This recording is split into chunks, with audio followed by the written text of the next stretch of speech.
శ్రీగురుభ్యో నమః. గురువాయుపురాధీశం విష్ణుం నారాయణం హరిం వాసుదేవం జగన్నాథం కృష్ణం వందే జగద్గురుం. ఓం శ్రీకృష్ణాయ పరమాత్మనే నమః. శ్రీ నారాయణ భట్టతిరి రచించిన శ్రీమన్నారాయణీయంలోని ప్రళయ వర్ణనాన్ని తెలియచేసే 8వ దశకంలోని 11, 12, 13 శ్లోకాలను మనం ఈరోజు తెలుసుకుందాము. ఇంతకుముందు శ్లోకంలో స్వామివారి నాభి నుండి ఒక దివ్యమైన పద్మం మొగ్గ రూపంలో ఉద్భవించిందని తెలుసుకున్నాం కదా. ఆ పద్మము ప్రళయ జలాలను చీల్చుకొని ఎలా వెలుపలికి వచ్చింది, వచ్చాక ఏం చేసింది అనే అద్భుతమైన ఘట్టాన్ని భట్టతిరి గారు ఈ 11వ శ్లోకంలో వివరిస్తున్నారు. తదేతత్ అంభోగః కుడ్మలంతే కళేవరాత్తోయపథే ప్రరూఢం బహిర్నిరీతం పరితస్ఫురద్భిః స్వధామభిగ్ధ్వాంతం అలన్యకృంతత్. తే కళేబరాత్, నీ శరీరము నాభి నుండి తత్ ఏతత్ అంభోగః కుడ్మలం, ఆ యొక్క ఈ పద్మపు మొగ్గ తోయపథే జలమార్గంలో ఆ ప్రళయ జలాల గుండా ప్రరూఢం మొలకెత్తి అంటే పైకి ఎదిగి బహిః నిరీతం వెలుపలికి వచ్చినదై నీటి పైభాగానికి చేరుకొని పరితః నలుదిక్కుల స్ఫురద్భిః ప్రకాశిస్తున్న స్వధామభిః తన స్వంత కాంతుల చేత ధ్వాంతం చీకటిని, అక్కడ అలముకొని ఉన్న ప్రళయకాలపు చీకటిని అలం పూర్తిగా న్యకృంతత్ పారద్రోలింది. సృష్టి ఆవిర్భావంలో వెలుగు ఎలా పుట్టిందో ఈ శ్లోకం వర్ణిస్తోంది. ప్రళయం వచ్చినప్పుడు సూర్యుడు, చంద్రుడు, నక్షత్రాలు అన్నీ కూడా భగవంతునిలో లీనమైపోయాయి. కాబట్టి ఆ ఏకాగ్నవం అంటే మహాసముద్రం అంతా భయంకరమైన చీకటిలో నిండిపోయి ఉంది. అలాంటి కాగు చీకట్లోకి స్వామి నాభి నుండి ఆ పద్మము ఒక కాంతి పుంజంలా పైకి లేచింది. ఆ పద్మం ఏదో మామూలు తమ్మి పువ్వు కాదు, అది కోటి సూర్యుల ప్రకాశం కలిగిన దివ్య కమలం.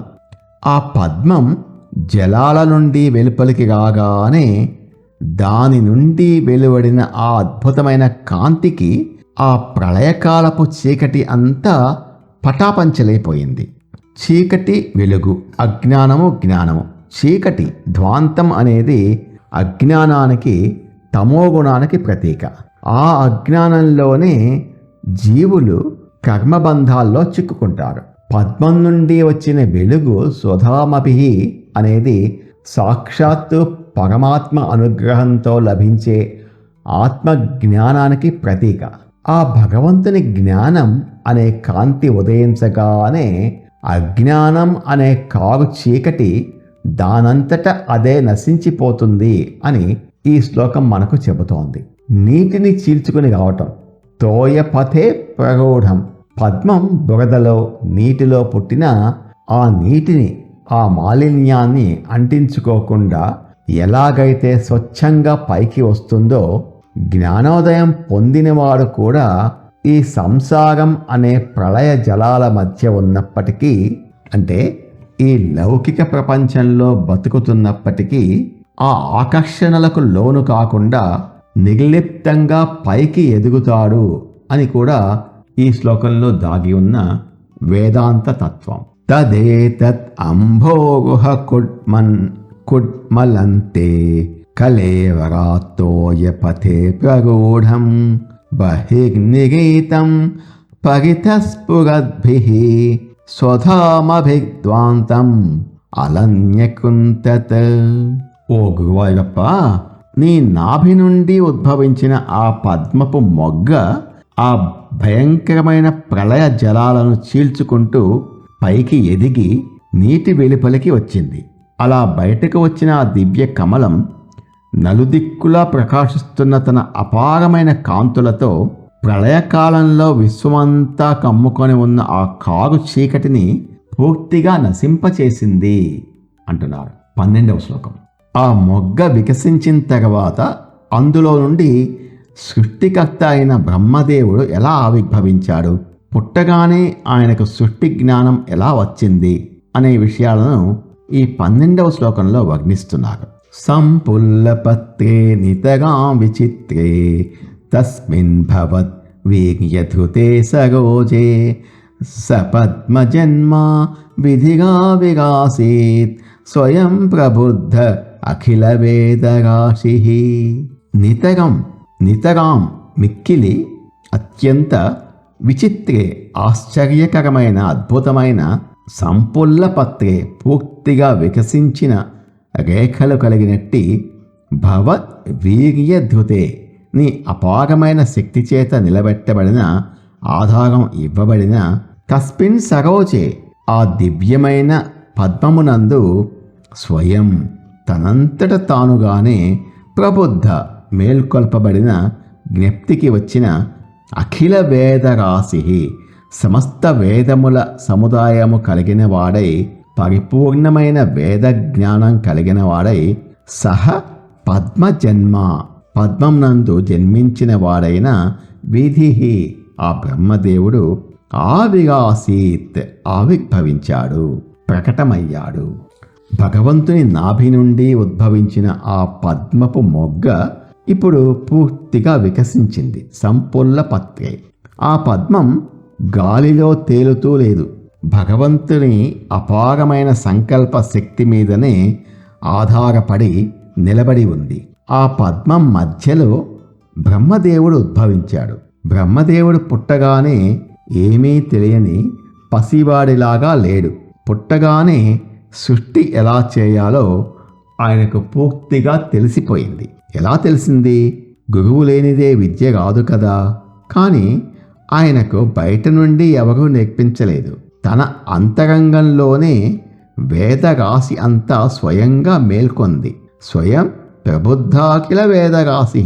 స్వయం ప్రబుద్ధ అంటే జ్ఞానం మేల్కొలింది. బ్రహ్మదేవునికి వేదాలు కొత్త కాదు. క్రితం కల్పంలో ప్రళయానికి ముందు ఆయనకు భగవంతుడు ఆ వేదాలను ఉపదేశించాడు. ప్రళయం రాగానే బ్రహ్మదేవుడు భగవంతునిలో లీనమై యోగనిద్రలోకి వెళ్ళాడు.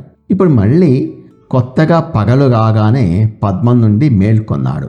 ఒక మనిషి రాత్రి పడుకొని ఉదయం లేవగానే నిన్నటి విషయాలన్నీ తనంతట తానే ఎలా గుర్తుకొస్తాయో బ్రహ్మదేవునికి కూడా పుట్టగానే ఆ వేద జ్ఞానమంతా దానంతట అదే గుర్తుకు వచ్చింది. భవద్ వీర్యధృతే ఆధారతత్వం. ఈ శ్లోకంలో ఉన్న వేదాంతం అంతా కూడా ఈ ఒక్క పదంలోనే ఉంది. బ్రహ్మాండానికి ప్రతీక అయిన ఆ పద్మానికి అందులో పుట్టిన బ్రహ్మకు కూడా ఆధారం భగవంతుని శక్తి వీర్య. సృష్టికర్త అయిన బ్రహ్మ కూడా తన స్వశక్తితో నిలబడలేదు. భగవంతుని దయ వల్లనే ఆయనకు బలము జ్ఞానము రెండూ వచ్చాయి. జగత్తు అంతా భగవంతుని సంకల్పం మీదై నిలబడి ఉంది తప్ప దానికి స్వతంత్రమైన ఉనికి లేదని ఈ శ్లోకం మనకు ఒక గొప్ప సత్యాన్ని తెలియజేస్తోంది. సంపుల్లపత్రే నితరాం విచిత్రే తస్మిన్ భవద్ వీర్యధృతే సరోజే సపద్మజన్మ విధిగా విరాసీత్ స్వయం ప్రబుద్ధాఖిల వేదరాశి. ఓ గురువాయూరప్ప, నీ అపారమైన శక్తి చేత నిలబెట్టబడి పూర్తిగా వికసించిన రేఖలతో అత్యంత అద్భుతంగా ప్రకాశిస్తున్న ఆ దివ్యమైన పద్మమునందు బ్రహ్మదేవుడు ఆవిర్భవించాడు. అలా పుట్టిన వెంటనే సమస్త వేద జ్ఞానము ఆయనలో దానంతట అదే స్వయంగా ప్రకాశించింది. 13వ శ్లోకం. ఇది ఈ ప్రళయ వర్ణన అనే 8వ దశకానికి ముగింపు శ్లోకం. సృష్టి ఆరంభంలో బ్రహ్మదేవుడు ఎలా ఆవిర్భవించాడో వర్ణించిన భట్టతిరి గారు ఆ భగవంతుని అనంతమైన మహిమను కీర్తిస్తూ తన రోగాలను నయం చేయమని ఈ శ్లోకంలో ఆర్తిగా ప్రార్థిస్తున్నారు. అస్మిన్ పరాత్మన్ నను పాద్మకల్పే త్వమిత్త ముత్తాపిత పద్మయోనిః అనంతభూమా మమ రోగరాశిం నిగుంధి వాతాలయ వాస విష్ణో. పరాత్మన్, ఓ పరమాత్మ, అస్మిన్ పాద్మకల్పే, వర్తమానంలో నడుస్తున్న ఈ పాద్మకల్పమునందు త్వం, నీవు, నను ఇత్తం, నిశ్చయముగా ఈ విధంగానే, ఉత్తాపిత, మేల్కొల్పబడిన, ఆవిర్భవింపచేయబడిన, పద్మయోని, పద్మమే జన్మస్థానం కల బ్రహ్మదేవుడు, అనంతభూమ, అంతము లేని అనంతమైన మహిమలు గొప్పదనము కలవాడా, వాతాలయ వాస, గురువాయువులో కొలువై ఉన్నవాడా, విష్ణు, ఓ శ్రీ మహావిష్ణు, మమ రోగరాశం నిగుంధి, నా యొక్క రోగముల సమూహమును, వ్యాధులను నివారించుము తండ్రి, పూర్తిగా నశింపచేయము నాయనా అని వేడుకుంటున్నాడు. ఈ శ్లోకంతో నారాయణ భట్టతిరి గారు సృష్టి కథను వర్తమాన కాలానికి అనుసంధానం చేశారు. బ్రహ్మదేవుని ఆయుర్దాయం 100 సంవత్సరాలలో మొదటి సగానికి పేరు పాద్మకల్పం. ఇప్పుడు బ్రహ్మ 51వ సంవత్సరం నడుస్తోంది. ఇది శ్వేతవరాహ కల్పం. అనంతభూమ, అనంతమైన మహిమ. కోటానుకోట్ల సంవత్సరాల ఆయుష్ ఉన్న బ్రహ్మదేవునికి ఒక కాల నియమాన్ని పెట్టి సృష్టిని, ప్రళయాన్ని తన కనుసన్నలలో నడిపించే ఆ పరమాత్మ మహిమ అనంతం. సృష్టిని నిద్రపుచ్చడము, మళ్ళీ మేల్కొలపడము ఆయనకు ఒక చిన్న లీల మాత్రమే. నిగుంధి వాతాలయ వాస, సంపూర్ణ శరణాగతి అంటున్నాడు భట్టతిరి గారు. స్వామి, భయంకరమైన ప్రళయ జలాల నుండి, వేదాలను, ఈ సమస్త సృష్టిని రక్షించిన నీ అనంతమైన శక్తి ముందు నా ఈ చిన్న శారీరక వ్యాధి ఒక లెక్క.